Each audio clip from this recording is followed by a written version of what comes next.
Bridgerton, right?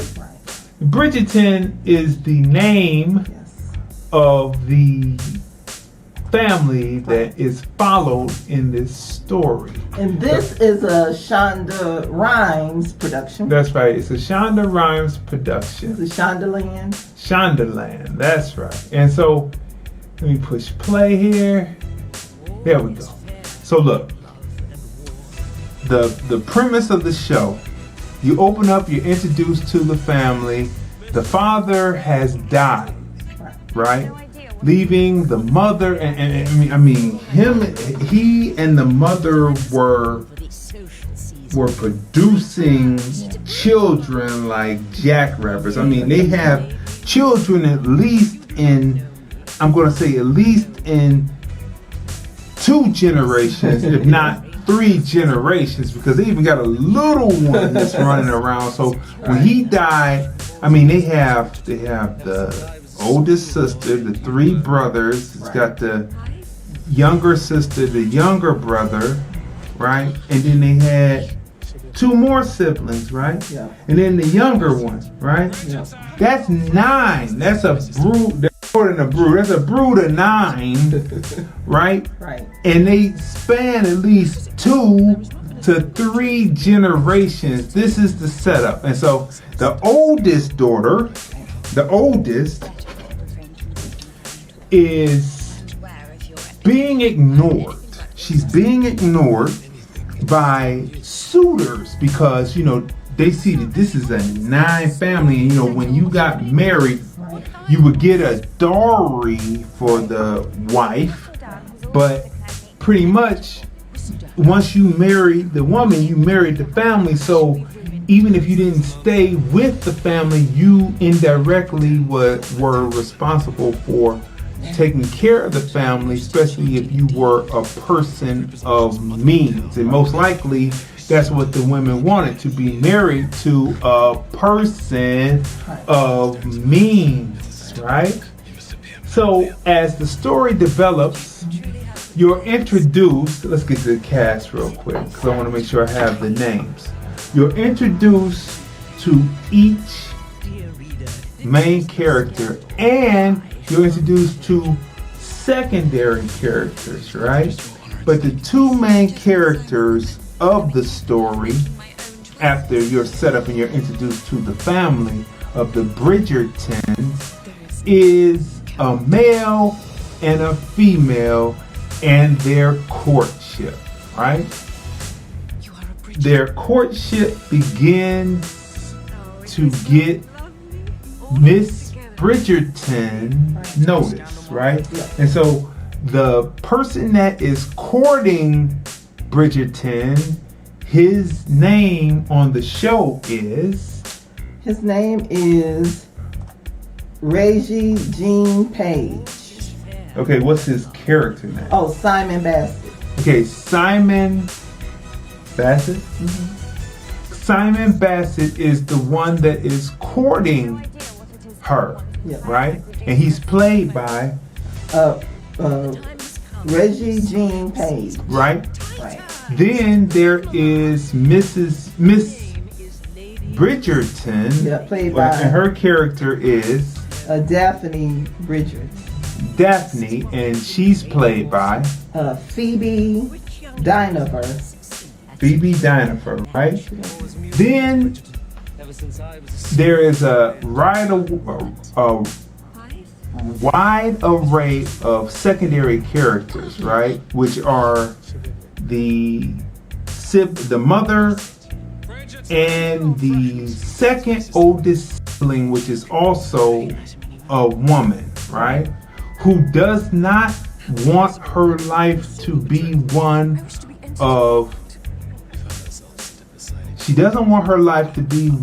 of having to need a man to make her way in the world, right? That is what her main storyline is about. And then, because it's an ensemble cast, the secondary cast, as the various episodes go on, become main protagonists in their own stories that play out in this beautifully arranged cacophony of visuals and sound by Shondaland, right? Yep. And let's go through the rest of the cast members. Nicola Coughlan, Jonathan Bailey, Julie Andrews. Okay, I haven't seen her yet. Haven't seen her. She must be made up. It says Lady Whistledown. I haven't seen her. Claudia Jesse, Luke Luton, Ruby Barker, Polly Walker, Ruth Gemmell, Luke Thompson, Sabrina Bartlett. One of my favorite characters, Lady Danbury, is played by Adoja Ando. Florence Hent, Will Tilston, Ben Miller, Ruby Stokes. Another one of my favorite characters, Queen Charlotte, played by Golda Roshavo. Right. Freddie Stroma, Bessie Carter, and a cast of extras, cast. of hundreds, right? Yeah. So look, what's going on in this piece is this is a multiracial cast, and it is an interracial relationship. You know, Sandra Rhimes is good at writing interracial relationships, right? The show is very interesting, and you do see a couple, you do see whites with whites, blacks with blacks, and then you have the interracial couples that, you know, show within the film to kind of show you where their relationship will go as they begin to age together, right? It's beautifully written. It is. The use of interpolation of music, of popular music, turned into beautiful. I'll call it Victorian age. This is probably a little bit before Victorian, but I'm just going to use that Victorian waltz type things. This is it's well put together. Now, Queen Charlotte was married to who? Can you look that up on your phone real quick? I'm calling him George. Let's see. Because I swear that when you look at the pictures of George, I think it's George V. I'm thinking it's George V. I might be wrong on that, but I think it's George V or George VI. But I think it's George V. Married to King George III. Okay, King George III, right? Yeah. Give me a picture of King George III. Okay. Her birthday was May 19th. Okay, her birthday was May 19th. That made her a Taurus. Okay.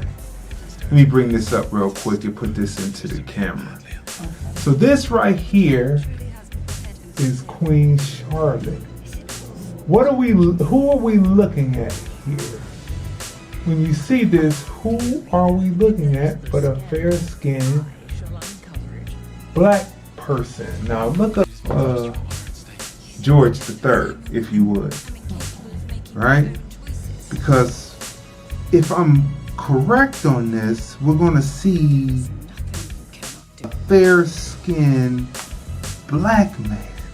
Right? If I'm right on this. Yes, I am right. When you look at the picture, what are we looking at here but a fair-skinned albino? The albino black person. You see? In Shonda Rhimes' world, she neglects to tell you that in actuality, the people were being governed by two, I'm just going to say, melanin deficient, albino, black people whose children came out dark brown. Well, on the show, Charlotte looked as clearly. No. What I'm saying is, you know that Charlotte is a black woman. You know that because they talk, because his governess or his aunt and he have a discussion. Okay. Bassett and his Lady Dansbury. Lady Like Dansbury. his godmother. Yeah, his godmother. Have a conversation about race. Beautiful conversation. Right? Beautiful conversation. It was to let you know that he was conscious Right. to what the realities of things were, that it was on shallow, it was on shaky ground how long the Caucasians would accept black people being on the same level as them in this society, because the king chose a black woman to be queen. When in actuality, he was he was albino, and she was light skinned, right? And the babies came out brown. And so when you see paintings of Charlotte and her children, a lot of people believe that the well-dressed boys in the paintings are servants, when actuality they are her children. Right? So this is going on. So this is all wrapped up in the same time period, right? Where black people ruled over Caucasians, right? But there was a period before that wasn't so far off where the Moors ruled over Caucasians. And as it went along, they were rooted out. And this is like the last of an example. But she doesn't really go into that detail. But we wanted to go into that detail to give you context to what period. You didn't know that there were black kings and queens, not only in Africa, right, but over the sat and ruled over Caucasians on the throne in Europe. Yes. And unfortunately, King George III oversaw the beginning of the slave trade. Go figure. Right? So here we go. So this is all. So that's giving you a little context, a little backstory beyond what they're telling you in this story. But in this story, the king is straight white, and he's suffering from dementia, right? Which means that the queen is on the throne and she is making decisions towards and for her subjects, right? And everything seems to be running pretty smooth, except for there is a gossip rag that is out, that is covering every situation within London, as if the person is right there seeing it, and they're trying to figure out. So within the main plot line is a subplot line besides the other ensemble cast plot. There's a subplot line that drives throughout the whole show. Who is this person writing this gossip rag that everyone is purchasing in the streets and reading all the gossip and the stories? Unlike, in our opinion, the Inquirer, are true stories. We're like, how does she know that? How does she know that? Right? So you go through, and I told my wife, I said, is this being... You know why we haven't seen Julie Andrews? Why? Because she's the narrator. She's the writer. Oh, okay. No, she's not the writer. She's the narrating voice. Oh, okay. Okay? She's not the writer. She's not the writer. She's the narrating voice, because you go all the way through and you try to figure out who it is. And I asked my wife, I say, is this person in plain sight? Is the person who is writing this gossip rag that everyone's reading in London and beyond London, is spreading out, is getting large, is getting popular, is the person in plain sight? And so you have to wait and see if the person is unmasked. And this is what it is, because the queen is on it, because one of the Queen's events were not mentioned, and she got hot. And she said, oh no, nothing was happening until the Bridgerton's ball at the end, the Bassett's ball at the end. Oh no, we have to find out who this is She's and Lady end Whistleton. this person. Huh? She's Lady Whistleton. Who? Julia. The voice is this is great because it's not giving away. Okay. So the voice. I've seen. Oh, I just saw No. I saw to the end. Okay. I saw to the end. But So it's one of the characters. I know. But we're not giving away. Right, But the actual the narrator is Julie. Right. Her voice is the Right, narrator, but okay. she is not the person. So you have Right. to watch and you have Right. to see if the person is being Right. unmasked. Now, I think in one of the episodes before I fell asleep, because we was like binge watching, and then I was just like, I think I watched maybe 5, 6 episodes. But I remember saying to you, I think she is the person who's doing the gossip rag. yeah, we'll leave that character I'm like, I blank, think that's her. right? Yeah. So, It's what like do you a think who's about who. what do you think about the Bridgerton? I think well done. Shonda Rhimes also gives us like a history lesson.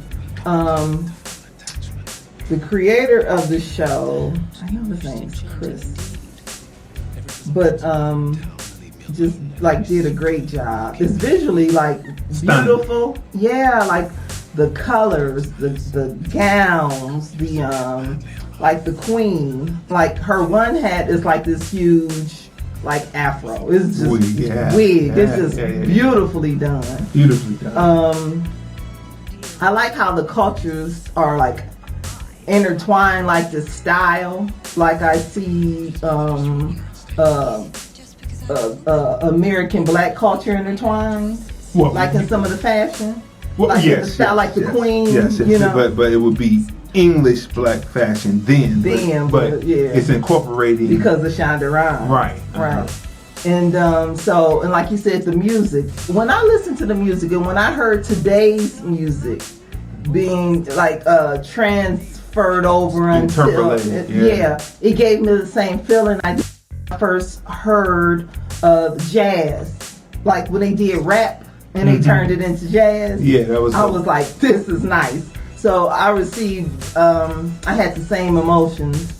This is just well done. It's just now beautifully done. Let's break it down. Cinematography, beautifully shot. Yes, the colors are vivid. Vivid. The costuming, right? Just incredible. The character introduction and development, right? Beautifully done. Right. Primary characters and secondary characters, beautifully done. Right. The character arcing, right? That's a 10. The plot through line, right? That is a 10. Right. The twists and turns in the story, right? That's a 10. Mm-hmm. The locations that they shot, if in studio or on location, that is a 10. Yes.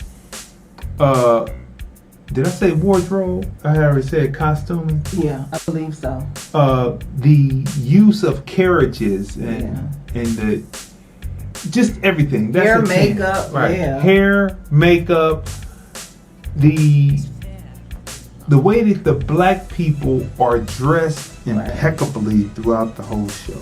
Yeah. Right? The dignity. It's a 10, right? Yeah. I definitely would give it a 10 for the same reasons. I love the characters, like the main character, Duke, right? Mm-hmm. I love that he covers the ground he walks on. Right. Like he bends for no man. Right. And the woman who helped raise him is a strong black woman. And she carries herself with dignity, with pride. She doesn't hold her tongue either. So I love the strong symbolism. The Symbol, see, problem, symbolism. I love the symbol. Okay. Right. Still a symbol. From that period. From that right? period. From that time period. It Because ended. We soon as the white people got together and said, we got to end this black rule. We've got to end this black rule. So that's why symbols and symbolic shit is cool, but what we need is actual power. But go ahead. But I guess the difference, it's entertainment. I mean, it's entertainment, but the thing is, right? But let's say it's entertainment, but behind the scenes, right? The characters, right? So the two black characters that I'm talking about, because there are other black characters on the show. The two lead, the three, because I just saw the preview of the Queen, right? They all have agency. Unlike some of the symbolism that we're seeing today. That's true. Very, very simple. No agency. Right. So let me tell you, Bridgerton. Right. Bridgerton is a 10. Watch it. It's on Netflix. What I love about it is all the episodes are up so that you can binge watch it. It is a 10.